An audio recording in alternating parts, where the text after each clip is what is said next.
Hey guys, welcome to the Behind the Seams podcast. Today we've got Brian Bannister. I can see you have Marshalls back there. So I have a Silver Jubilee. So I collect them. So that's the 1987 one that a lot of the guys record with, and then a guy named George Metropolis up in I know Michigan. Yeah, so he only made them for like 1 or 2 years. It's a custom stack, and I had What speakers do you have in those cabinets? the Silver Jubilees are stock, but I had him recreate what Jimi Hendrix used at Monterey. He only made it for like 1 or 2 years. Hand wired everything. It was a blast. Wow, So I got all my guitars, and one day. You know what I'm going to do? When I get home, I'm going to just take a video of my guitar and amp collection, and I'm going to send them to you. I have 69 Super Lead, Marshall Super Lead. I've got a 65 Fender Bassman. I've got a 65 Fender Bandmaster. yeah, I just have a Rogue set up here. This is my garage, but this is where I hang out. A lot of the analytics I figured out over the years happen in this room. So it's a lot of fun. This is my man cave. So you do like analytics and then you play Purple Haze. Yeah. I mean, I can't do it like you can do it, but I mean, jamming out on the guitar is the best. It's a great way to relieve stress. I'm going to tell you, like, I've been doing these podcasts with everybody. And when I did the research on you, I looked at your lineage and I was like, I'm going to talk about that a little bit. But I was like, wow, this guy comes from a line of like, you wear a lot of hats, dude. Hey guys, welcome to the Behind the Seams podcast.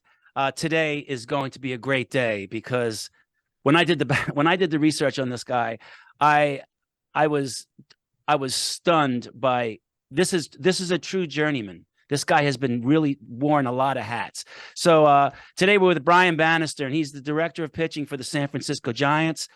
He started his career at Chaparral High School, where he was named All-Region and All-City in 97, 98, 99. Played college baseball as a walk-on for the University of Southern California, where he posted an ERA of 4.35 in 10 games out of the bullpen in his freshman year. Acted as the team closer during his 2001 sophomore campaign and compiled a 2.80 ERA in 35 relief appearances. After the 2001, he played collegiate summer baseball with the Brewster Whitecaps in the Cape Cod League, and then was selected by the Mets in the 7th round of the 2003 MLB draft. He has also played pro ball for the Kansas City Royals, and in 2015, he joined the Boston Red Sox and was promoted by the Red Sox president of baseball operations, Dave Dombrowski, who I want to ask you some questions about, director of pitching analysis and development, and then promoted to assistant pitching coach. On November 3rd, 2016, he was promoted to vice president of pitching development, in addition to his role as an assistant pitching coach. He remained on as vice president until leaving the Red Sox to take the position with the San Francisco Giants in 2019, which he holds to this day. A true journeyman. We'd like to welcome to the show Brian Bannister. Thanks, Brian, for being with us. No, great to be here. Looking forward to it. Let's talk about your journey to where you are now, because it's a great one. Tell us about the lineage of your family. And I'm a little older than you, so I actually remember your dad. So talk a little bit about your lineage to the audience. My dad grew up in Seattle, blue-collar family. He had a bunch of brothers and sisters. Didn't have a lot of money.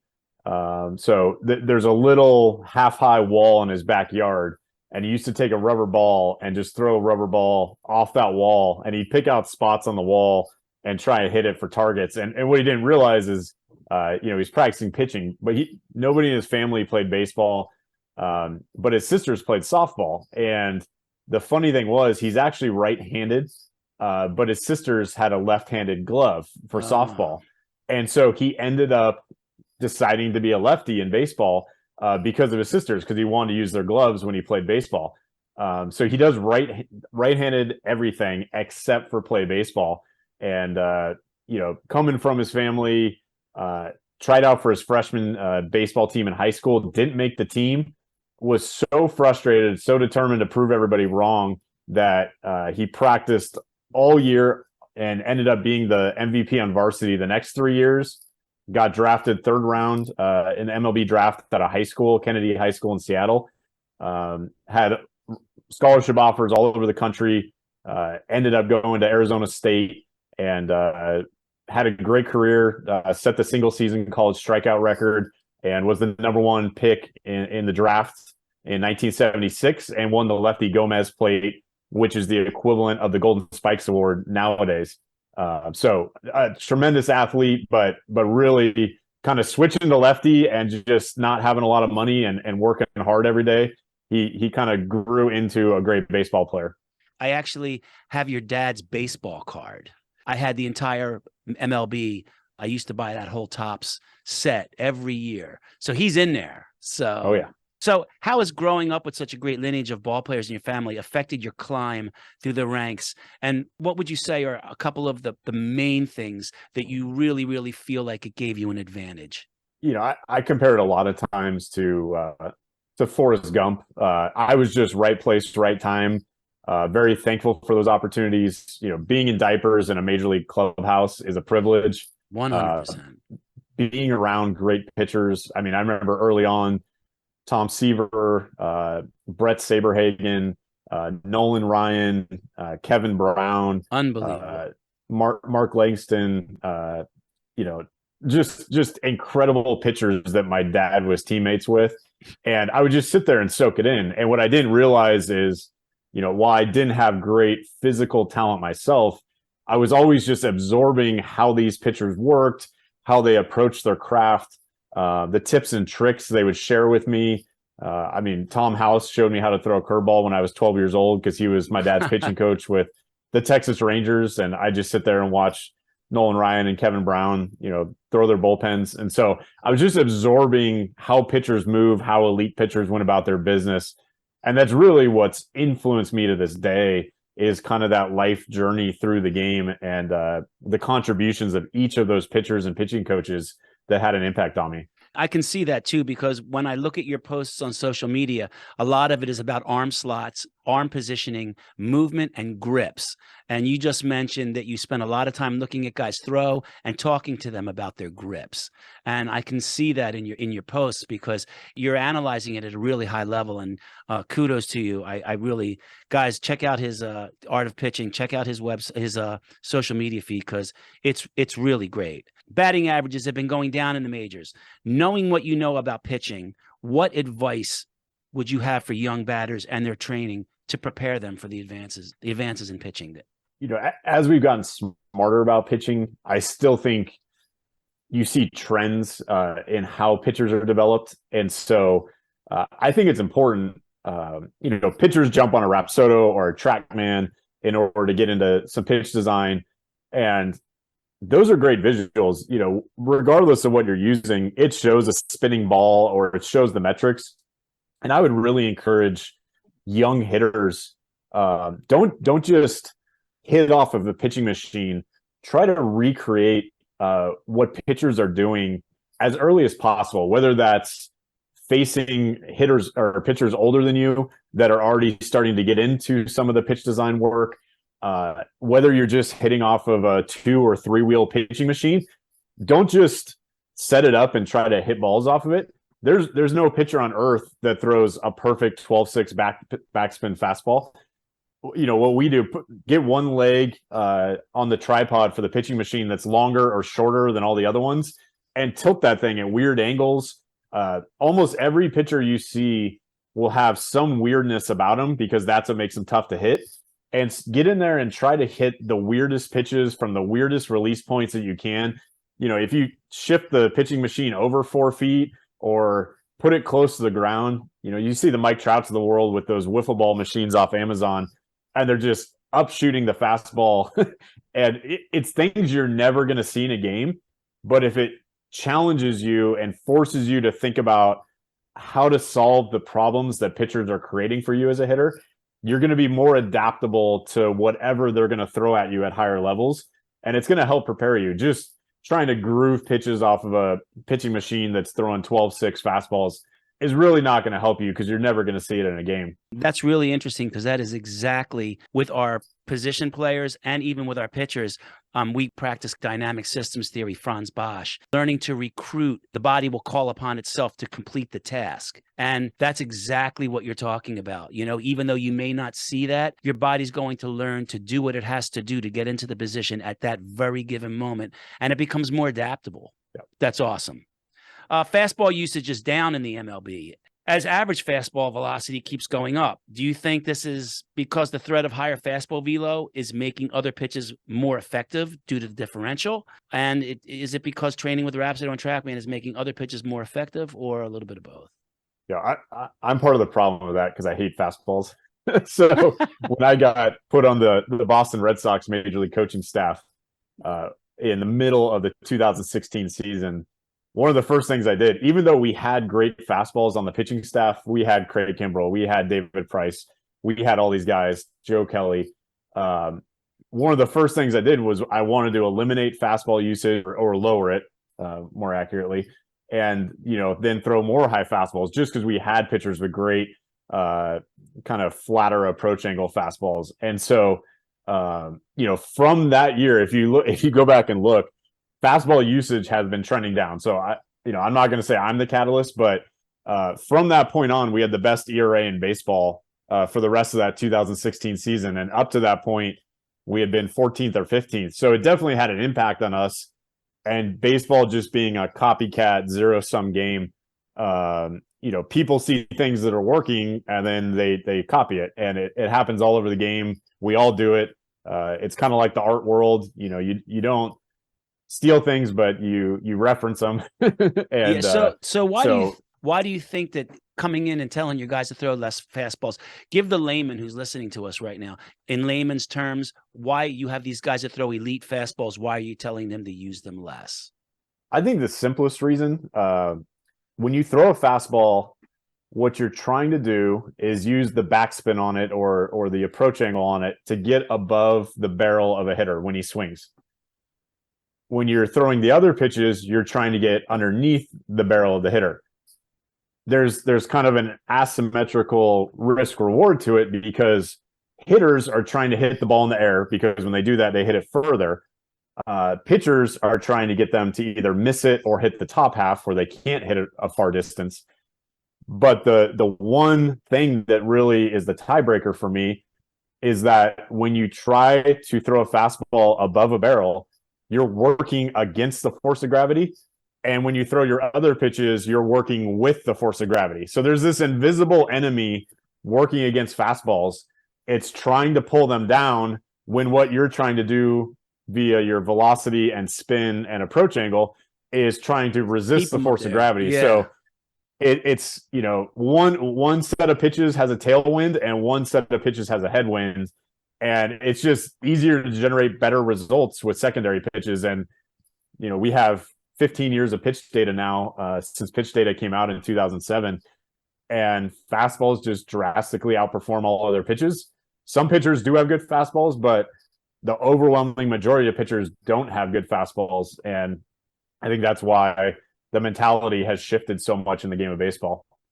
Having visited and consulted with a few MLB teams, I've often wondered why many organizations don't work more on their grassroots approach. I consult with minor league teams, the minor league systems a lot, and I go down there, and a lot of times, whether it's from their strength training to their diet and what they're being offered to eat, you know what I mean? You guys seem to have great results with your minor league teams. Please talk about how you view the importance of the minor league pitching pipeline. I think the smart teams have definitely been investing more in their players over the last couple of years. I never got it. I'm like, what's going on here? We're getting smarter as an industry in all areas, but we're still behind the curve relative to other sports or best practices, if you want to call it that. I mean, I remember how I got hired by the Red Sox way back in the day, 8-9 years ago. I came in to give a talk in Boston at Sabre Seminar with my friend Dan Brooks. And what I talked about is how baseball organizations have a tendency to be susceptible to groupthink. And there's this fear factor of doing something different than the herd. And you see it both within organizations and within the industry is that people feel comfortable doing what everybody else is doing. It's very hard to come up with a new idea or improve on an existing idea and go out and implement it. There's a lot of fear for job security, or if it doesn't pan out, am I going to lose my job? And the other factor was with high draft picks who are given a lot of money in the draft, a lot of coaches are scared to death to ruin what makes the pitcher be good in the first place, even though they're trying to make them better and trying to prepare them for the major leagues. And so within the industry, there's all this fear. And that's what I talked about at the conference is we have to be confident enough in our best practices, in the data we're leveraging, in our own experience and intuition as a coach, to take somebody, regardless of whether he was given $5 million or $5,000, and do what's best for the player on a daily basis, from a holistic sense. Every aspect of what the player needs in order to be the best big leaguer possible. And it takes money, it takes time, it takes staff who are really good at what they do. But teams are buying in because they're tired of getting beat by the teams who have already bought in. And you see a lot of progress in this area. And now you see the wages of minor leaguers going up. They're trending upwards, but it's been a long battle. I think that what you were just saying was, as far as holistic goes, I think it's really also important to understand that what you're basically talking about is worrying and taking care of the actual individual and having their best interest, not just the organization's best interest, but actually from a karma standpoint, having the individual's best interest at heart. And I honestly think if you're trying to make a guy great because you really care about that guy, I think that everybody wins in that situation. You know what I mean? Because you're going to get a great guy, and then I think it was your 20 and 21, but you're high A and your rookie ball, I think, or something. Like you guys won the championship like 2 years in a row, right? I think it was great. I looked at it and I'm like, wow, they must really concentrate a lot on their grassroots building of their teams, because you guys seem to do that well. I put out a post talking about how athletes use their stretch shortening cycle. I do think that working a little bit more on an individual basis of how a guy should strength train, they worry about mobility a lot, and you do an assessment and everybody gets their own mobility. But then all of a sudden, when do we work on strength? When do we work on power? And what does a guy need to work on more? Does he need to work on his elasticity? Does he need to work on his stiffness? What type of a guy is he? Is he a gorilla? I call him a gorilla. Or is he a kangaroo? And you need to give him a little bit of both sides of that power curve. And when we do that in here with our guys, we watch everything go up exponentially. Bat speed, exit velo, throwing velocity, 5-10-5 shuttle times. Everything goes up. We have a really elastic guy, but his stiffness is not good. That's taking that one side of the power curve, and it's kind of pulling away from the overall amount of power that he can train. When I posted that, you had mentioned something about film animators, and then you said muscle-based movements tend to be choppier with lower spin rates, where tendon-based movements tend to be smoother and higher elastic with higher spin. Do you guys address this in the weight room with your athletes that maybe do it better using the stretch shortening cycle one way or the other? Do you address that? Because you seem to be aware of it. Yeah, it's always been one of my favorite topics. Me too. The concept of more muscle-based athletes versus more elastic tendon-based athletes. And what's fun, this rabbit hole goes really deep, but we have motor preferences, anatomical differences throughout the body, and that's what's so fun. Every pitcher is their own box of chocolates for me, and it's really, all right, how do we problem solve for this pitcher and give him the exact level of customization he needs to let him train most effectively, perform most effectively, recover most effectively. But my background, I've always been fascinated with animation. I went to USC because I wanted to be in the USC film school, and walked on a baseball there.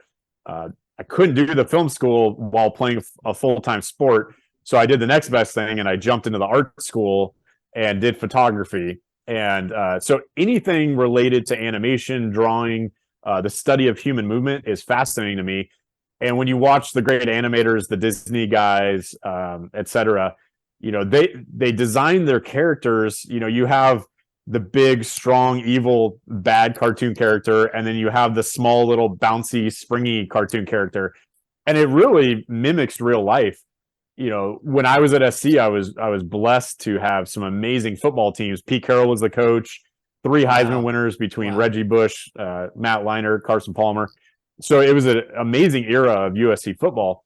And seeing those guys train in the weight room, the wide receivers we had, I mean, they were putting up crazy numbers in the weight room, but they were all springy, elastic types. And then you have the other guys that can move massive amounts of weight, but they didn't have those springy, elastic qualities. So that was kind of where I started to see, okay, I'm studying this art and animation stuff, and then I'm seeing it in real life in the weight room. And it really just piqued my interest. And it's like, this is a real thing. So then I started investigating the stretch shortening cycle and, okay, how do we leverage athletes that are more tendon based to design their deliveries so they can take advantage of the fact that that's how they're put together, those genetic traits. And those are some of my favorite pitchers to work with because they don't have to be huge and muscular. You know, somebody like a Chris Sale comes to mind, but they can just whip a baseball and can get into positions that the bigger, stronger guys can't get into. They have to throw more muscle based. And so you see it in the spin rates, you see it in the shapes they can create. But I think that's just what's really fun about customizing your coaching and training to each pitcher type is you're taking advantage of their, you know, genetic qualities instead of lumping them all into the same category. Yeah, like you get a guy like Marcus Stroman, who is obviously, he's a high fiber guy. You know what I mean? Trying to tell that guy that he needs to use a lot of shoulder separation is going to probably pull him off his back leg early. Whereas a more elastic guy is going to have a longer fascial sling in his torso, and he's going to actually have to create that higher hip shoulder separation to actually stretch that sling. If you've got a really muscular guy that doesn't have as much elasticity in that sling, and he's trying to overcock his arm to get more scap load and throw his hips early, he's going to come around early in a bad position. So you approach the pitching mechanics, I guess you would know, for a high fiber guy as opposed to a high elastic guy. Yeah, you tend to see the more muscle based guys. They get into their positions in the delivery a little earlier, a little more statically versus the tendon guys. They love to load dynamically, load late, get into late external rotation. Yeah.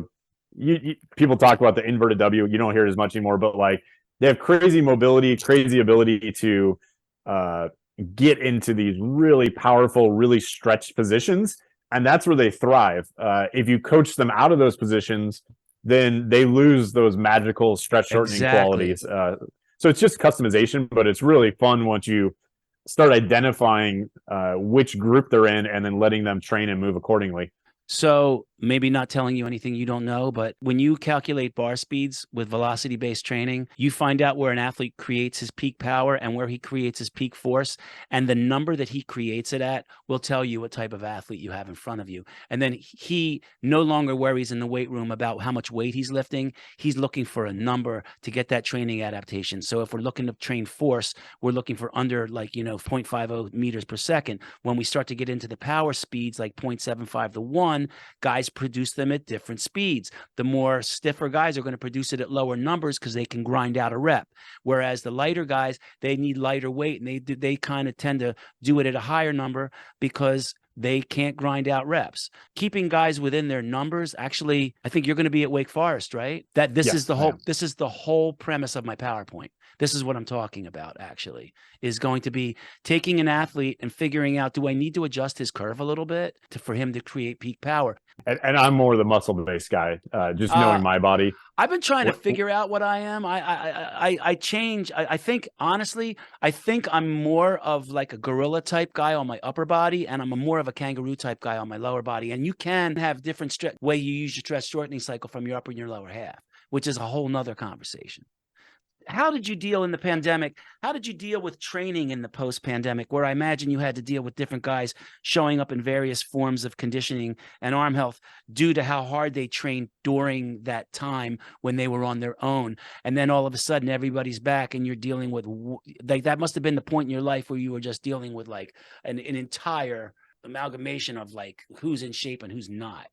It was actually fascinating. It was a great case study because, you know, for the longest time, Kyle Bodie or people have talked about, you know, doing what's best for your career. And the minor league season was invented a long time ago. It doesn't mean that that's actually the best format to develop baseball players in. And so we actually got this kind of once in a lifetime opportunity to do things differently. And the organizations that were, really able to step up their communication with players, get them to good people, good facilities. It was great for, the facilities, people like yourself that do great work, as a third party resource, because we actually saw our players get better relative to having to play the game every single day for a really long season. And they were able to focus on their training, focus on their velocity, hit up specific needs, whether it's mobility, more recovery, better nutrition. We saw guys take it in all different directions. And I think they actually got better. I think it was actually superior to how we normally develop pitchers. And we had guys, there were great surprises. We drafted Kyle Harrison in the third round, and we didn't get to see him until the fall. And we drafted him throwing 91 out of De La Salle High School. And he shows up in kind of like a fall league Arizona scenario, and he's throwing 97 the first time we got to see him. And it's because he got a whole year just to train and work out. It was great. Did you have many guys that showed up in just like not great shape? I think players have now embraced data and training and are so exposed to it on social media that they're self-motivated now. And now with, whether it's Rapsodo or TrackMan at facilities, whether it's, force plates, the industry itself is so well equipped now to support players outside of the organizations that players found the resources they needed to, and we helped them find them if they didn't know where to go. And they just got after it and got better. And it was really tremendous to see. Our players were so much better after that first pandemic year than they were prior, just because they dedicated themselves to that intense training. And it was a fun case study. It was incredible for my business because usually when I lose those guys, they were here for a long time. So honestly, when we were able to open back up again, that was for almost a year. I had guys here like straight around all year round, which was great. In regards to training, do you see a correlation between the guys who take their in-season training? I know a lot of guys sometimes, once the season starts, to kind of back off, which is understandable, time and traveling. But the guys that try to stay on some sort of a regimen, do you find that these guys perform better later in the season? It's like, say, in October. Do you find that when a guy really takes his training seriously in season? Because I have a hell of a time sometimes trying to tell guys, you can't come here for 6 months or 5 months and then go in season, and then you're going to start to get that controlled fall that happens once you start playing, and you got to kind of like stay here. Am I crazy, or do you see a giant difference between the guys that continue with their training regimen and how well they go later in the season? I think a lot of it falls on the organizations. Some actually provide the environment where players can either keep the gains they made in the offseason or ideally even improve on them. But that a lot of that burden is in the scheduling, the volume, the general education, the synergy with the off-season training and facilities. We have such good relationships with so many facilities, and they're doing such great work that our players don't skip a beat going from the season to the off-season and then back to us, because we're bringing the facility coaches onto Zoom calls, really trying to get them involved so that our players are getting the best resources, because we love to keep them in-house in Arizona, but a lot of guys want to go home, see their families, see their girlfriend, travel a little bit. Like, we're sympathetic to letting them be well-rounded from a lifestyle perspective. But throughout the country, there's just so many knowledgeable trainers and excellent facilities that organizations that aren't taking advantage of that are really slacking off on giving their players the full year-round experience, and then giving them the opportunity to come back to the season and continue to build on those gains. I will tell you right now that is one area where you are definitely not the norm from training professional baseball players. They have what they're supposed to do, and then in the off season, I know these guys' bodies as well as anybody. And a lot of times they're really interested in just following their own protocol. There's a really, really great general manager that I train his son, and for a very big team, I don't want to say who it is, but he said that it's going to get to the point where organizations are going to start taking their rookies who need more work, and they're going to start parking them outside facilities like mine and giving them housing so they can actually get salon treatment like all around the clock. In my facility, I have $100,000 mocap system. I've got a Proteus machine. I've got Rhapsody TrackMan, 4-camera video analysis. It's the whole nine, force plates, everything. A guy can come here and he can actually be taken care of. If I had a guy like you, wanted to know what he was doing, when he's doing it, what he needs to work on as far as movement on the mound, I can parlay that right into what he needs to do here. That's what this GM told me thinks is going to be the next phase of the grassroots training of guys, is to get them to facilities where, once the season starts, it's not just remote anymore. It's like they're at a place, it's in the facility's hands at this point. And that handoff is so important. Huge. I mean, the facilities have stepped up their game and their knowledge, and I mean, they're the trailblazers in the industry. A lot of times, I see it just because, like I talked about earlier, there's a fear factor. Sometimes facilities are the first ones to try new ideas, try new tech, new equipment, and actually, be the R&D for the industry, and players that go there get better experiences, better knowledge, improve. And then once again, it's a copycat industry. Other people fall in line. But somebody's got to take that first step forward and try new things. And a lot of times the facilities are the environment to do that in. That's a great post right there. Facilities are the trailblazers in the industry. That's a great statement, man. And I agree with you, not because I own one, but I do agree with you. It's like, I'm here to give you any information you want. You want to give me the mocap that you had in season? You want me to tell you what it looks like now that you're not with them anymore? I can do a mocap right here. I can tell you what changed. You know what I mean? So it's great that you're thinking that way. One more question. What's next in pitcher development? What do you see in the horizon? And I have one other question. You were talking about not hitting off a tee and not trying to use a machine as much because you don't really see that. Me and my partner are always talking about the concept of being able to create a hitting machine that can emulate Syndergaard's pitch, that can emulate, Bumgarner's pitch, and you're facing them the next day and you can dial it in, and you can hit 70 pitches off of them before you see them. What do you think about that? So there's a company up in Toronto that has already created it, and the Astros were the first ones to buy it. Damn. Each machine, I think, is over $1 million. But yeah, you can dial in any pitcher, any spin, any everything. It's available. Oh, it's amazing, but I think it's over $1 million a machine. But it's incredible. Wow. Okay, there you go. So anyway, back to what's next in pitch development. What do you see on the horizon?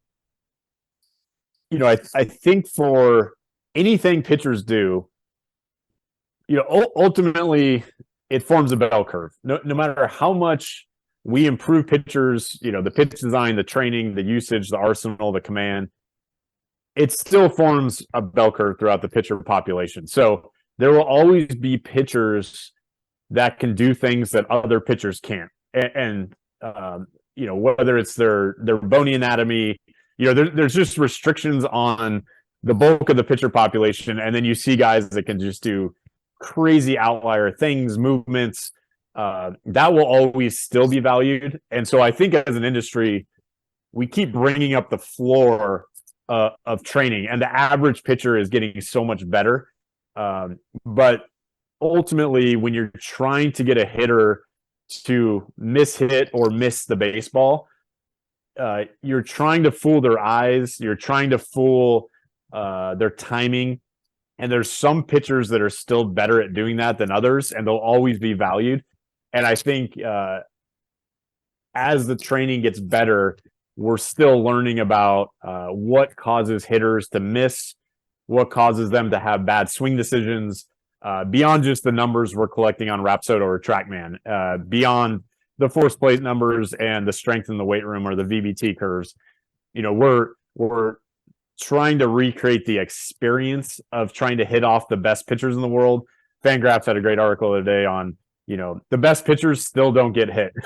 And when you're able to get a pitcher into that category from a development perspective, it does hold true. The best pitchers are good year after year after year, and kind of unlocking the science behind what they do differently than everybody else on the bell curve. They're kind of the outlier tail type of guy. I think that's where the magic is, trying to take your average pitcher and turn him into an all-star, or, in the running for a Cy Young Award or reliever of the year. That's really where it's fun, and taking those guys to the next level. So, there's really cool tech coming out. I've done stuff with Uplift Labs. They're turning mocap making it usable with just 2 iPhones, and you can take it on location anywhere in the world and get a mocap session going. There's some really cool tech on the way, and you see it on the horizon, and it's going to be a game changer for just working with pitchers or scouting pitchers and how they move, as we all get smarter about the science of movement in pitchers. I love that you embrace tech, and you realize that it's not the end all. It's just, it dropped breadcrumbs for us to go find a way into the room. I love the way you're not afraid of it. And I think a lot of people that get down on it sometimes are just doing it out of just sheer fear of maybe the thought of having to try and learn it. We've been talking with Brian Bannister, and this was a big learning curve for me. How can the listeners reach you? How can they find you? I'm a director of pitching for the San Francisco Giants, but I have a huge passion for growing the game of baseball, making sure that people still love the game, reducing the information gap between what the major league teams have access to and the general public, because I think that's part of the fun of playing the game in the modern age, is having some access to the technology and the data, because that's how we're playing at the big league level. And as prices come down, as great facilities like yourself are put up around the country and embrace that tech and data, just making sure that the average kid who wants to play this game has access to it and can participate and feel empowered and ultimately get the most out of his ability. And that's really why, I'll post stuff on social media. I just want to make sure that the game doesn't get too old and only be an older generation game, but that the younger generation is just as passionate about it, and appealing to them in a way that video games or social media appeal to them, and making sure they can relate to what we're still doing at the big league level. It's a huge passion of mine, and I just love teaching and educating, and that's why I do things like this podcast, just to make sure that kids know that they can be really, really good at this game, and it can be really fun.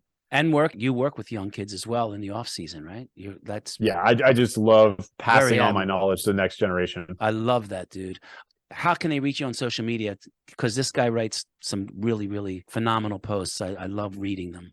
How can they find you on social media? My 2 Twitter handles are @RealBanny, BANNY, and then @Art of Baseball. I just try to share different topics on pitching and training and make it fun. And, just really, I have to be careful. I can get in trouble really easy, but nothing proprietary, but just challenge how people think about the game and be open-minded and realize that there's no one way to train or one way to coach baseball players. It's really learning how to coach all the different wonderful, amazing types of players and understanding what makes them great and how they need to move and train in order to be the best version of themselves. And I try to just encourage that on social media and try to have some fun with it.